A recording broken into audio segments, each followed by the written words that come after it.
Bonjour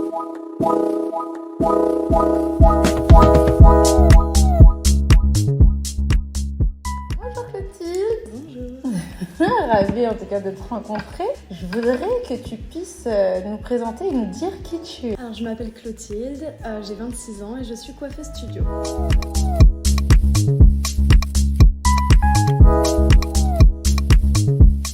Depuis combien de temps? Alors coiffeuse studio depuis environ 2 ans.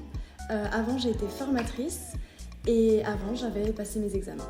Comment t'es venue l'idée d'être dans le cheveu texturé? Pour moi c'est pas vraiment une idée, c'est la normalité à partir du moment où je me suis dit je veux être coiffeuse. Pour moi le cheveu texturé n'est pas une option, donc du coup je me suis dit que j'allais le travailler. Alors malheureusement je l'ai pas appris à l'école.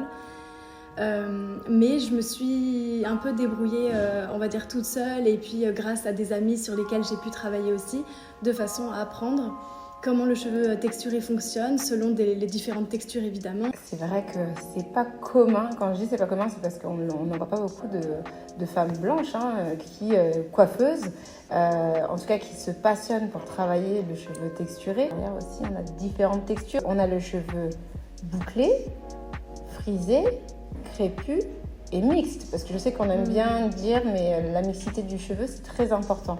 Je voudrais savoir comment tu t'adaptes à tous ces types de cheveux. Alors c'est vrai que c'est un apprentissage de tous les jours parce que lorsqu'on dit, comme tu as dit, bouclé, frisé, crépus, mixte, etc., même dans le crépus, il y a des différents types de crépus. Donc en fait, c'est un apprentissage à chaque personne que j'ai entre mes mains. Je vois comment le cheveu réagit et notamment au niveau des métissages, il y a beaucoup de personnes qui ont des doubles, voire triples textures où on peut avoir du crépus en racine, du frisé en longueur et des boucles qui se dessinent sur les pointes. Donc c'est à force d'essayer, de voir, de s'entraîner. J'ai des super amis qui sont noirs et métis qui m'ont permis de toucher leurs cheveux et d'apprendre énormément aussi sur elles. Et même dans 2 amis par exemple qui ont des profils assez similaires, et ben, je sais que leurs cheveux n'aiment pas du tout les mêmes choses et elles les coiffent pas du tout de la même façon. C'est ce qui m'apprend moi aussi à voir que par exemple sur un shooting, lorsque je travaille avec des mannequins, etc., je demande énormément comment elles font et ce que leurs cheveux aiment, de façon à me rapprocher le plus possible de la belle mise en valeur de sa texture. Comment elles le perçoivent? Parce que je sais que tu es connue quand même sur les réseaux sociaux. T'as pas des questions en se demandant, parce que moi je sais que souvent ce qui revient, mais les blanches ne savent pas prendre soin de nos cheveux. Est-ce que c'est des questions qui te sont revenues? Oui, au début, dans le sens où, en fait, si on dit ça, c'est tout simplement parce qu'on sait que le cursus scolaire, en tout cas que moi j'ai fait, là, ça commence un petit peu à changer, mais globalement, le cursus scolaire au niveau de la coiffure, que ce soit en CAP ou en BP, n'inclut pas l'apprentissage des cheveux texturés. Donc, effectivement, les seules filles qui peuvent avoir une connaissance là-dessus, ce sont des filles noires et métisses, puisqu'elles ont ce type de cheveux. Donc j'ai dû apprendre, on va dire, de moi-même. Et après, je pense que sur les réseaux, les gens voient que j'ai appris moi-même à tresser et que je m'intéresse énormément parce qu'en fait, j'aime ça. J'aime toutes les possibilités qu'on peut avoir sur des cheveux texturés qu'on n'a pas sur des cheveux caucasiens comme le mien. Donc j'ai appris et puis au fur et à mesure, les gens, je pense, quand ils me connaissent, ils savent en voyant mon travail que je vais pouvoir gérer leurs cheveux. Et même quand ils ne me connaissent pas, c'est vrai qu'au début, il y a une petite appréhension et je le vois dans le regard des filles. Et franchement, je ne leur en veux pas parce que je comprends entièrement. Je comprends même des amis qui sont mannequins et qui me disent « mais pourquoi tu n'étais pas là ?» et je trouve ça tellement dommage. Donc juste, je tire rien. Et juste le fait de sortir mes outils, mon peigne afro, les brosses spécialisées pour démêler sur cheveux mouillés, etc. Enfin, après les produits, etc. aussi, je pense que ça se fait naturellement et dans la tête, elle se dit « ok, elle a le matériel, c'est déjà qu'elle a une connaissance, à voir ». Et après, ça se passe bien en général. Et après, ça se passe bien en général. De toute façon, quand je vois le résultat de ce qui est donné sur tes différentes vidéos, je vois que tu maîtrises très très bien. Maintenant, moi, ce que je voudrais savoir, c'est des personnes qui aimeraient apprendre à se former, justement, que ce n'est pas une question de communauté, mais vraiment une question de texture et de connaître la texture. Comment, pour des coiffeurs qui sont professionnels, mais qui n'ont pas l'habitude, moi, je sais que pour mes enfants qui sont métissés, on est rentré dans des salons où on me disait, on ne maîtrise pas le cheveu bouclé, on ne coiffe pas cette texture de cheveux. Comment tu penses qu'elle devrait faire pour savoir en tout cas ou apprendre finalement à faire les soins pour les cheveux bouclés texturés. Déjà, je pense que ça doit venir du cœur à la base parce qu'en fait, tout peut s'apprendre. Je veux dire, dans la vie, vraiment, tout peut s'apprendre. Moi, je suis pas sortie du ventre de ma mère en sachant coiffer, en sachant même la culture qu'on peut dire afro-caribéenne au niveau de même des coiffures qu'on peut avoir au niveau des tressages, etc. Tout s'apprend. Donc, il faut juste avoir la curiosité et l'amour pour les cheveux. Moi, mon amour pour les cheveux, il va du cheveu raide japonais aux cheveux crépus. Donc, en fait, il suffit juste de savoir aimer les cheveux et puis après, on apprend, on découvre. Et ce qui est merveilleux avec ce métier, c'est qu'on découvre chaque jour.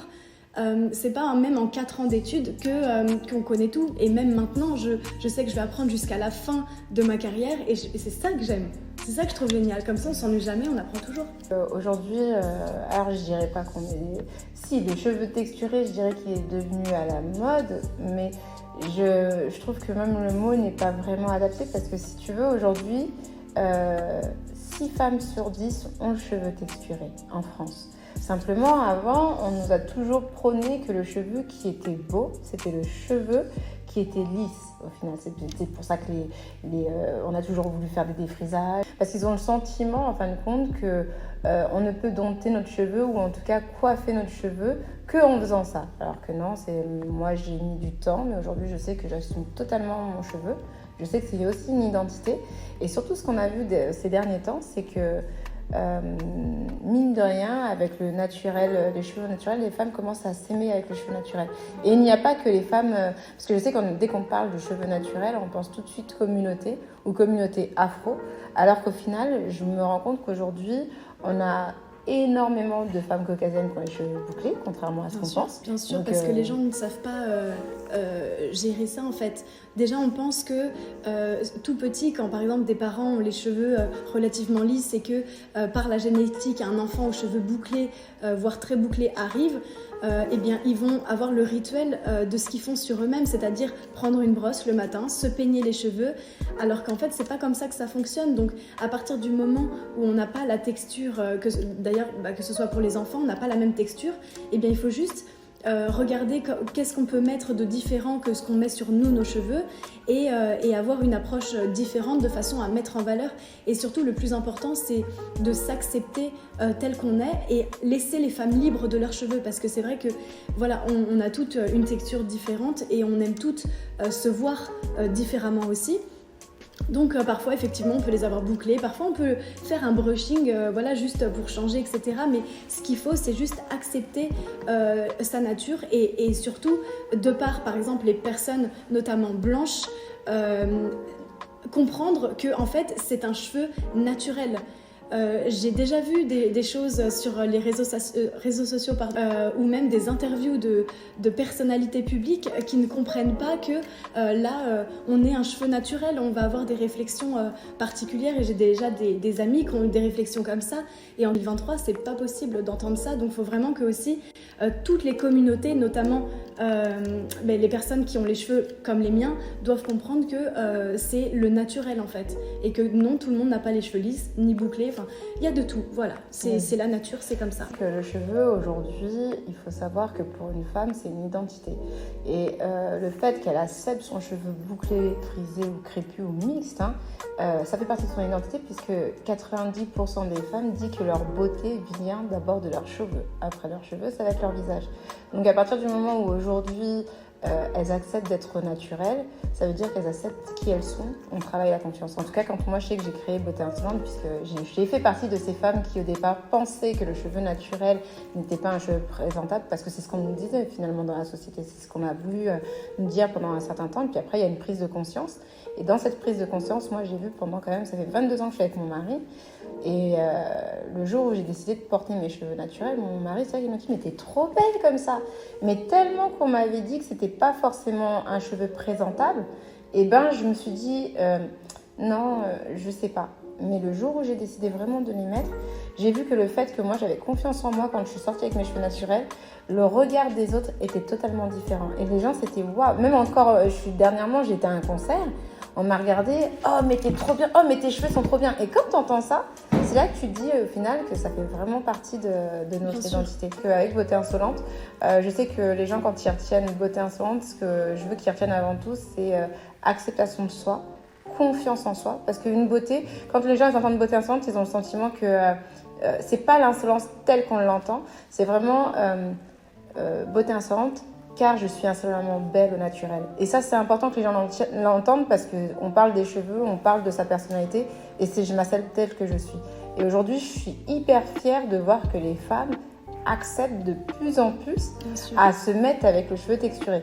Et ce qui est encore vraiment important et pourquoi j'ai aimé faire connaissance avec toi, c'est le fait de voir que tu étais une femme blanche, mine de rien, c'est hyper impressionnant de voir ta passion pour le cheveu texturé et de voir que tu sais faire. Parce que tu sais, c'est hyper...